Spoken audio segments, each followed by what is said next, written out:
I am going to continue to move forward and share with you who our next guest is. Now, this amazing woman I met in New York City about 10 years ago, and I met her when we were sharing the same stage, and she came in. I did not even realize the magnitude of who I got to meet and how amazing she was at the time. Sharon Lechter is a global financial literacy expert. She's a New York Times bestselling author. She co-authored Rich Dad, Poor Dad and 14 other books in the Rich Dad series. Most people know Robert Kiyosaki, but they don't know that Sharon Lechter is the co-author. I know you may know that, but I didn't know that when I met her. I'd already read her books, and I didn't even know I was reading her books. Her best-selling books, 3 Feet from Gold, which is another phenomenal book, Outwitting the Devil, you must read, and Think and Grow Rich for Women. I actually had it out the other day. I have all these little tabs in it. It's so good. I was like marking it up, like folding the earmarks on it. So it was so wonderful. She's been featured in the movie Think and Grow Rich, The Legacy, as well as other television series, The World's Greatest Motivators. Please help me welcome and get ready to take some fabulous notes for Sharon Lechter. Hey, how are you? Fantastic. How are you, Lisa? Congratulations. What a great day. Oh, it is. Thank you. I am so excited to have you here. And we've had so many opportunities to spend time together over these last years and learn from you. And I want to just continue that. And I think in these times, the message you've been putting out has been quite phenomenal. I've been catching most of the things you're doing and realizing that what's obvious and easy for you isn't easy for everyone, you know? So I want to start by asking, what would be the first bit of advice you'd be wanting to give entrepreneurs right now? Well, I have a lot of advice for entrepreneurs, but number one is to stand in your own power and realize that you have a gift, and people need those gifts right now, particularly when we think about what's happened in the last few months. I mean, I used to talk about the fear of criticism, trying to keep up with the Joneses, but you mentioned Outwitting the Devil. The book really centers around the fear of death and the fear of poverty, and now the fear of isolation. So people have been kind of frozen in fear, and fear either paralyzes you or motivates us, and most of us are paralyzed by that fear. And so entrepreneurs right now need to take this time to reassess, reboot, refire, and be on the front of the wave, not capsized by it, because too many people that are frozen in fear are going to be left in the wake. And it's important for entrepreneurs now to retool and refire and know that their message is important to help other people out there. Yeah. And if somebody is frozen in fear, what would be like one tip you can give them that would be the first thing they need to do to be able to defrost? Well, I'm going to give you two because I never like to follow rules, Lisa. So number one is definiteness of purpose. Remind yourself as to what you're doing and why you're doing it. You know, the most successful businesses solve a problem or serve a need. So always keep in the forefront of your mind that you are solving problems and serving needs. That takes it outside of you. It helps you get out of that fear and focus on what you want to achieve and the fact that you're adding value to other people's lives. The second thing is be really careful who you surround yourself with, particularly now. Be careful about who you're hanging out with and what you're allowing in your brain, because so much negativity out there, and have people that support you, want to celebrate you, want to help you succeed instead of those people that are trying to pull you back. Absolutely. And once you get to the point when you're ready to move forward and you're ready to do things, you've talked about financial literacy for years, and even advise presidents and everything else. People are afraid to spend money right now, and I'm seeing a double-edged sword. We heard it earlier today where people are in the same space and they're giving it away for free because all of a sudden COVID, they didn't know they can charge. They felt bad charging. And then others who want to be able to charge, there's that thing of, do I look bad if I'm asking for money? Can you help? Let's have some ideas there. Well, that's part of that readjust piece. So for instance, in my world, all right, we have programs that are online to help us. In addition to the mentoring clients we have, I wanted to make information available to people at a much lower price, but they're still not cheap. They're not free. But in this time period, I took the one that's on money mastery and I made it, basically the onboarding costs. Instead of $1,500 of $79.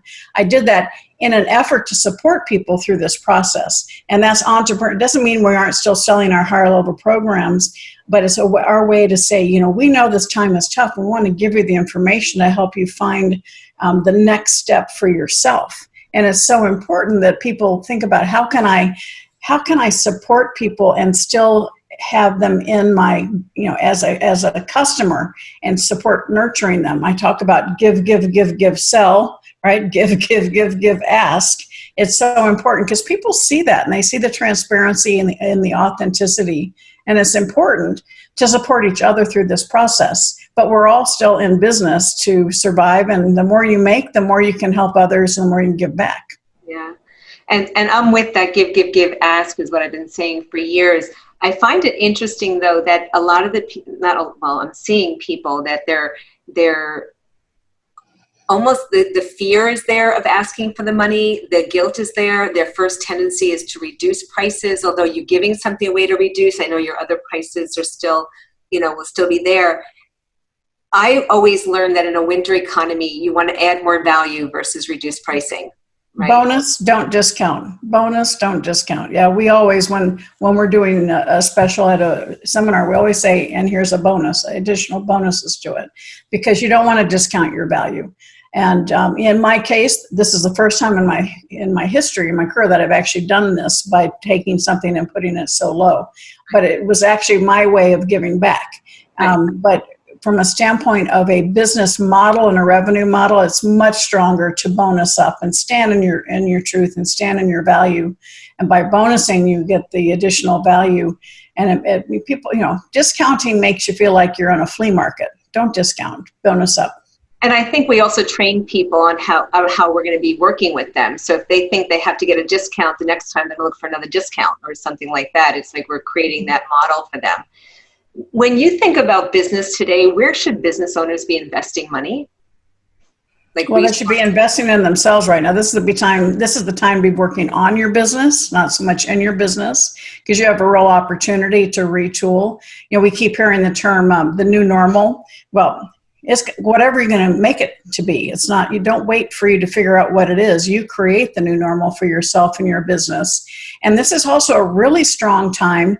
Just like Lisa, you reached out to me and we're working together right now.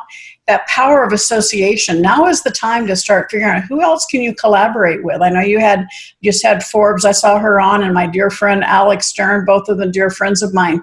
We support each other. People ask, you say, yes, I'll show up. And that power of collaboration, that power of association is so important. And now more than ever to support each other and creating a bigger impact. Absolutely. And as far as when you say we're investing in yourself, when I'm thinking about businesses now, I agree. I'm always a big investor in me. That's been my biggest asset. My Yardley will tell me I get the best return when it goes into me. It's everything I do. I invest in education and I always use it. What would you be telling people right now to get their message out there? How would you suggest they do that? Well, there's lots of different ways. It also depends on what your message is and who's your right target audience. And, obviously social media, Instagram, all those things, and LinkedIn. But it's always stronger to get your message out one to many instead of one to one. So while social media is very important, and a lot of people have large audiences in social media, but if you can collaborate with someone else, you take your database or your reach and their reach, and it's exponential, just like what you've done with the show today. All right. So you've got people doing Facebook parties, watch parties, and in addition to the marketing that you've done. And it's that power of collaboration that allows you to get your message out more quickly. And understand, right now when people are fearful, they're afraid to ask. Mm-hmm. And so I say, kind of change how you think. Instead of asking for help from someone, think of it as showing a sign of respect. And by showing a sign of respect, then they want to help you. And so instead of framing yourself as somehow being less, say, I want to just show you how much I respect you. And many people are going to see that as a compliment and want to support you in the future. And that's something that's really important. The other thing is, don't think of selling. I can't stand, instead of sell, think of serving. Mm. Ask yourself, can what I know and what I offer help that person have a better life? And if the answer is yes, then you're not selling, you're serving. In fact, shame on you for not sharing it with them if it can improve their life. And again, a lot of it is just our frame of mind, that scarcity mindset related to money that falls over into that scarcity mindset of, I'm afraid to ask.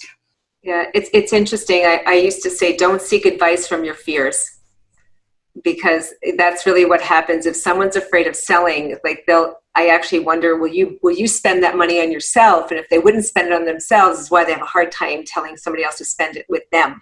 They don't want to be able to do that. And I think the first thing is to go there first. When that was for me, I've invested so much in myself that it's okay for me to continue to invest, or for me to ask somebody to invest in me, because I've done it. It's not, so I'm not afraid of doing it. Well, that's the importance of mentoring, Lisa. A mentor, there's a difference between advice and counsel. Advice is somebody that's in the elevator with you or driving the cab. Counsel is somebody who's been there, done that. They can speed your way to success. They steer you around pitfalls. They open doors. They open their Rolodex. The stats are there. The proof is in the pudding. If you have a mentor, you're going to be more successful more quickly than someone who does not have a mentor. Absolutely. And I've been mentored by you personally, which has been amazing. And I've shared stages with you, and then I sat and listened for you and took copious notes. And I think that's really where it's about surrounding yourself by people who already have what you want and can take you where you want to be. Those are super important. What would you say some big mistakes are for the business owners today? Big mistakes are trying to reduce their authority by hiding and being afraid. And it's really now is a time to be more visible and more helpful than ever. And also the fear of losing money, right? And so when you are afraid of losing money, you're probably going to lose money. So that's that scarcity mindset of, I'm never going to have enough. And then when I get some success, I'm afraid I'm going to lose it. And so look back and say, where does that scarcity mindset come from? Most of the time it's from when we were little kids. You're growing up, you hear, pinch your pennies, save for a rainy day, money doesn't grow on trees. So you grow up with these comments about money followed by negativity. So no wonder we feel like we're never going to have enough money. We have this fear, this emotional response about money. And once you can identify that and kind of even be a little humorous about it, you go, okay, I got it. I'm going to release that, because we do live in a world of abundance. And as business owners, as long as you remind yourself about the problem you solve and the need you serve, you take it outside of yourself, right? Get out of yourself and remember what you're doing to help others. And that's what's going to drive you to continue moving in the right direction. So take the focus off you. Make it about serving. That's awesome. Where would you tell people to put their assets now? There are lots of ways to invest assets. And, that's my favorite word on earth, assets. Assets are sexy. I know. And your business is an asset, but should not be your only asset. So there's businesses, there's real estate, there's stock market, stocks, bonds, mutual funds, there's intellectual property, all right? And of course, collectibles that are not cash flowing. So right now, I really advise people to think about what kind of intellectual property can you create, because that's what you have right here. You're a walking encyclopedia. Nobody's had your successes. Nobody's had your learning opportunities. And so there are people out there that can benefit from what you know. And every one of us has had something that stopped us in our tracks. And I know 7.5 years ago, I lost my youngest son. We're not supposed to outlive your kids. And so it stopped me in my track. And for several years, I was like living in neutral. I wasn't playing at the same level I had before. And even thought about retiring a few years ago. And it was actually the mentoring program that you were in that helped wake me up a little bit and realize that it was helping fill the void in my heart. And but I also had a lot of pushback. And I think I even heard my son whispering in my ear, "Get over it, Mom, there's more for you to do." And so for anybody watching or listening, if you feel like something stopped you in your tracks, death, divorce, illness, the last 3 months, you're still here. You're still here for a reason, and there's more for you to do. And there are people out here that can benefit from what you know. So start sharing, start helping, start adding value to other people's lives. Absolutely. Sharon, can you share with everybody how to reach you and how to continue to stay connected? Well, absolutely. SharonLechter.com. And then also the Play Big Movement is a private Facebook group with me that I do broadcasts every week to help people learn how to play bigger. And then I have some free gifts for you guys. Gifts.SharonLechter. Let's see, gifts.SharonLechter.com/4 gifts, talking to you about money, about your credit, about playing, but getting over these obstacles. A lot of those obstacles we talk about. You mentioned Outwitting the Devil, so there's a piece on that, and then an access to my podcast. And really, it's all about joining arms and helping us all get through this together and pouring into each other from a standpoint. As I said, my father raised me every night. He'd ask, Sharon, have you added value to someone's life today? And he's been gone for 14 years, but I still ask myself that. So if all of us would just concentrate on adding value to other people's lives, I think the world would be a better place pretty quickly. I agree. Thank you. Sharon, is it 4 or 4, F-O-R? It's the number 4. He's got it right. Yep. 4 gifts. I want to make sure. So make sure you get the gifts. They're huge. And again, take action, not just have the gift, but actually go through them. You'll be happy you did. And you're staying with us for a segment later. So, right? So, I am. Okay. And if anybody wants to reach out to me and has any questions, you can info@SharonLechter.com. Love to hear from you. Awesome. And Instagram. Join me on Instagram, Facebook, all those good things.